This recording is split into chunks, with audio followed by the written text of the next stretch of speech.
Well, the translators are gone, and the live stream is waning, which means that if we just listen to my colleague Matthias, the best thing in the world would be to leave it to you, the people.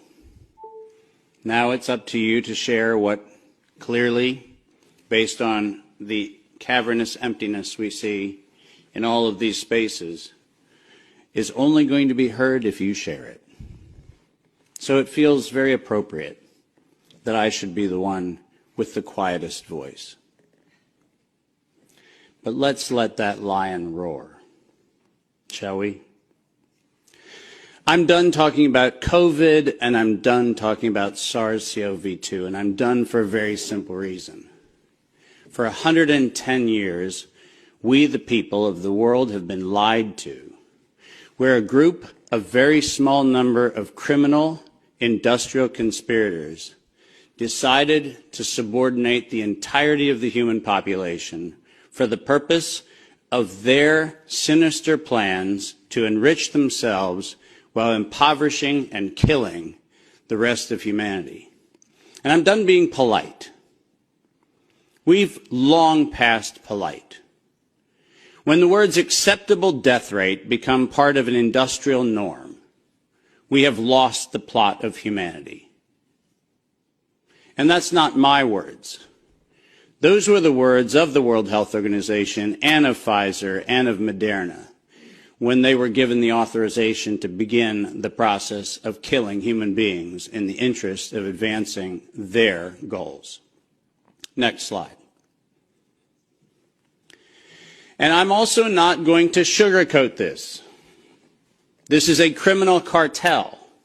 We are acting as though there's some sort of redeemable quality somewhere in some esoteric layer that somehow or another the World Health Organization must have some salutatory benefit. Well, I'm going to tell you, since its formation in the 1940s, the World Health Organization has been nothing more than a criminal cartel that has a sole and singular intent. And I will show you the document that proves what I'm saying. This is not an allegation. This is actually provable by their own words in their own hand. And they use a four-step process to execute every one of their nefarious plans.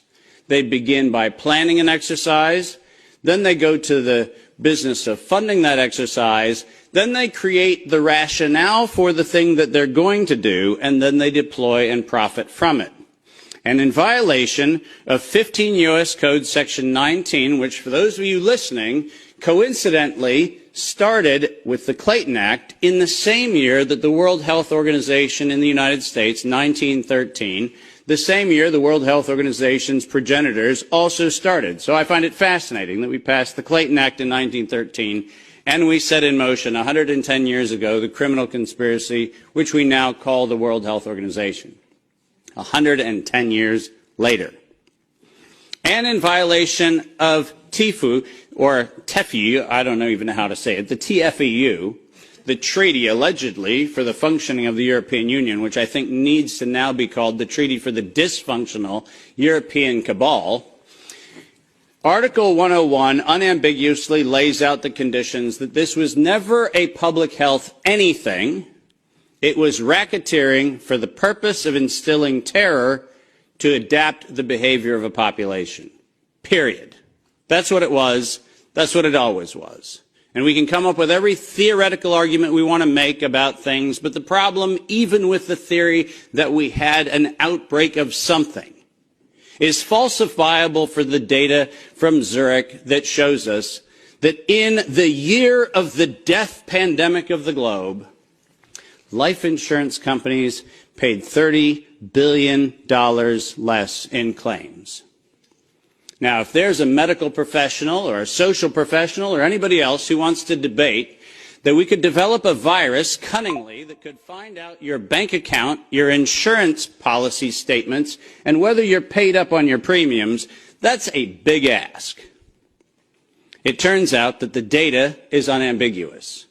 We did not have a pandemic. We had genocide. And we need to call it what it is. Next slide. When I say we planned it, let's make sure we understand exactly the not so fine print of the fine print. And I want to call your attention first to the right-hand column of this slide. This is the 2011 data that the World Health Organization, the Wellcome Trust, PATH, and the Gates Foundation did on their wonderful worldwide program for a malaria vaccine for children under the age of 6 months of age.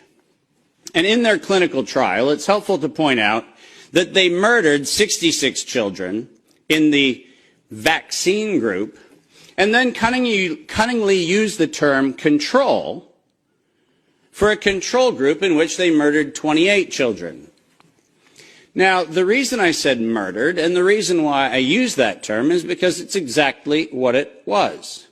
Because it turns out that this control group was not a saline injection. It was not some sort of innocuous, innocent thing. It was actually a cocktail of other known pathogenic disease-carrying injections.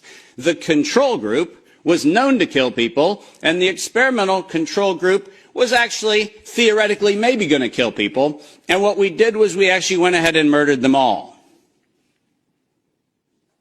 And cunningly, under Article 5, Section 13, which I've put on this slide, I want you to understand why I said, at its formation in 1947, when the WHO was funded and founded, it was funded and founded by people intent to commit a crime because of their own language. Section 13 of Article 5 ends with the following statement: immunity from personal arrest or detention, blah, blah, blah, immunity from legal process of every kind. Now, if you didn't intend to commit a crime, why would you need to give yourself permanent and absolute immunity from every form of prosecution, and its worse, even investigation for prosecution of every kind? People sit there and pretend, well, that's like diplomatic immunity. Do you realize this isn't even meeting the standard of diplomatic immunity? This is a criminal organization who set in motion their own law to protect themselves against crimes they knew they were going to commit. And when I say they knew they were going to commit, I mean they knew it. Because their first Director General, none other than Dr. René Sand, who happened to be in the hospitality of the Germans in Dachau in 1940 earlier, in 1947, mysteriously, with the largesse of the Rockefeller Foundation, was nominated to become the first Director General of the WHO. And within 5 short years, René Sand decided to authorize the real purpose of the WHO in writing by then Director General Dr.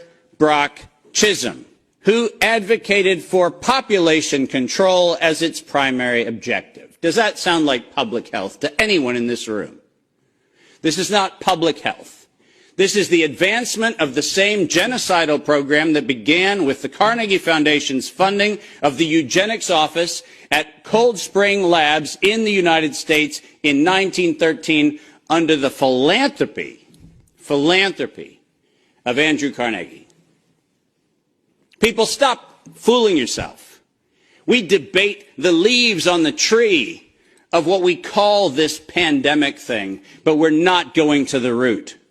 This was an organized crime, racketeering entity set up to give itself first absolute immunity and then execute its plans to make sure it controls who lives, who dies, and who gets any chance at life.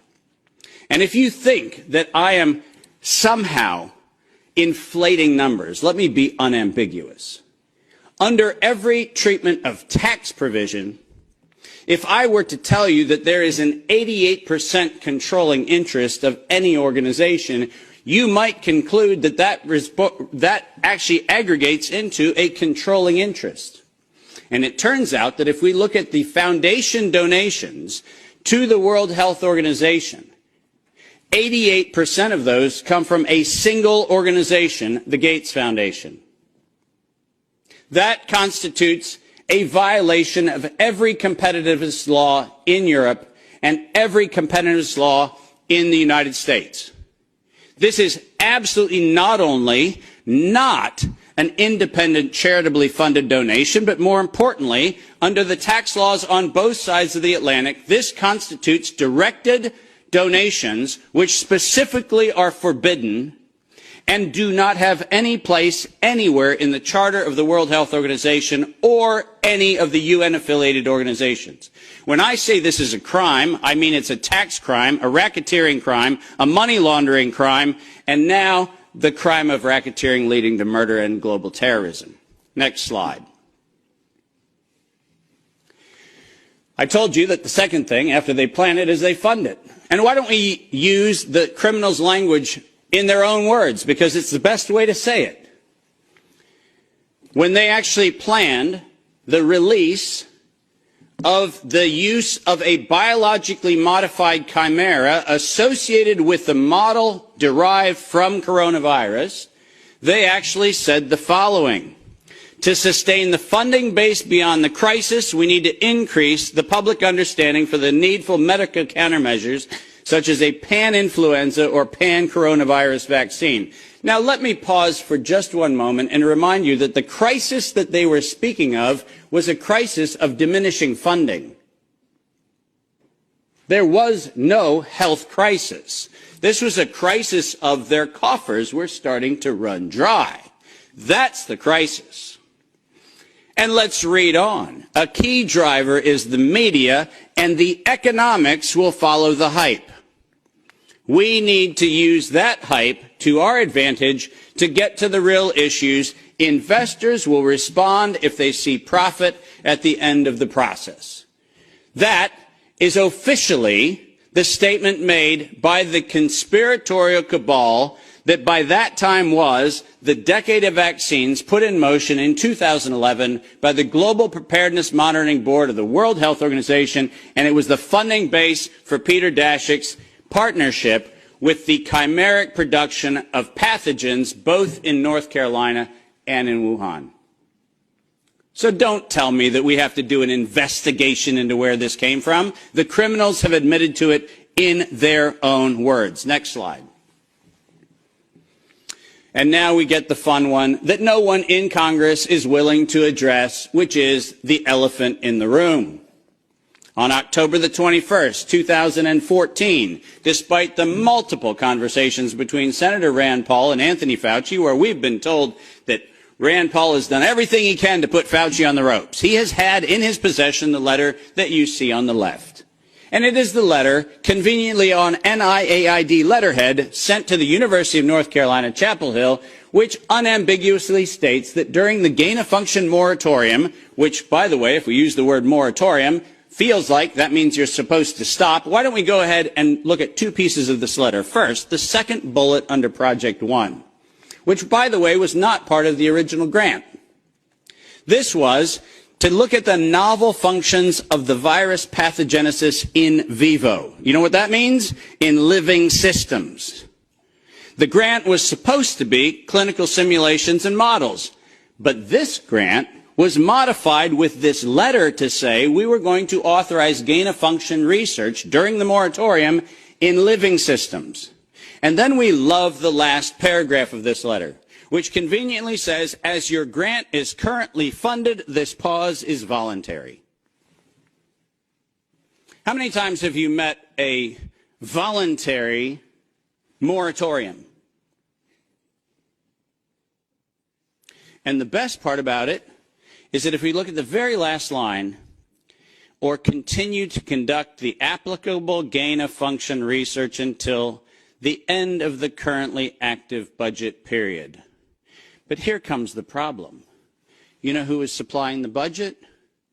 An indefinite term, unlimited amount contract from DARPA and from NIH. Isn't it convenient to have a perpetually funded project that needs to stop when the money runs out, when you find out that there is no point where the money runs out because there is no end to the thing that has no end? And lest you think that I'm making an allegation, which I'm not, I'm making an accusation. Let's be clear. And there's a big difference. I'm not alleging anything. They actually went to the trouble of telling us that it was going to